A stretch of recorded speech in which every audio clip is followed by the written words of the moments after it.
পোকা পণ্ডিত ভারতীয় প্রাচীন তন্ত্রশাস্ত্র হইতে সংরক্ষিত প্রথম হইতে 15 খণ্ড পর্যন্ত একত্রে অনুবাদ ও সম্পাদনা প্রশান্ত কুমার সেনগুপ্ত, ত্রিপুরা, ভারত। প্রকাশনী। ঠিক আছে, দেখেন কি আছে না আছে আমি দেখানোর চেষ্টা করতেছি। এটা তো বিভিন্ন ধরনের মন্ত্র আছে, আপনারা দেখতে পারতেছেন মন্ত্রগুলো একদম ক্লিয়ারলি আছে, মোটামুটি ক্লিয়ার আছে। তো কিছু মন্ত্র পড়ে শোনাবো, তাহলে ক্লিয়ার বুঝতে পারবেন কোন ধরনের মন্ত্র আছে। বিভিন্ন ধরনের কাজ আছে দেখা যাচ্ছে। কি কি কাজ আপনাদেরকে আমি জুম করে দেখাই, তাহলে বুঝতে পারেন। দেখেন, ভূত নাশক, জিন ভূত ছাড়ানো, তারপর মঙ্গল, আরো অনেক কিছু আছে দেখা যায়। তবে যারা হিন্দু আছে তাদের জন্য এটা পারফেক্ট হবে।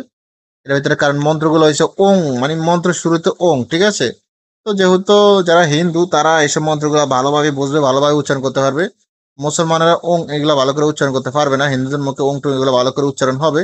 হিন্দু বলতে মানে মুসলমান বাদে অন্যান্য ধর্মের জন্য পারফেক্ট হবে আর কি, এক কথা। ঠিক আছে, দেখেন একটা মন্ত্র শুনে তাহলে বুঝবেন কেন বলছি। এই দেখেন, মন্ত্র হলো ওং ক্রাং ক্রিং ক্রং স ভৈময় সাহা। ঠিক আছে, দেখেন আশা করি বুঝতে পারছেন। এই জন্য এগুলো হিন্দুরাই বলবে ক্লিয়ারলি। যাদের প্রয়োজন হবে তারা ইমো হোয়াটসঅ্যাপ নাম্বার মেসেজ করুন। এই পর্যন্ত ভালো থাকবেন, সুস্থ থাকবেন। আল্লাহ, আসসালামু আলাইকুম রহমতুল্লাহ বারাকাতু।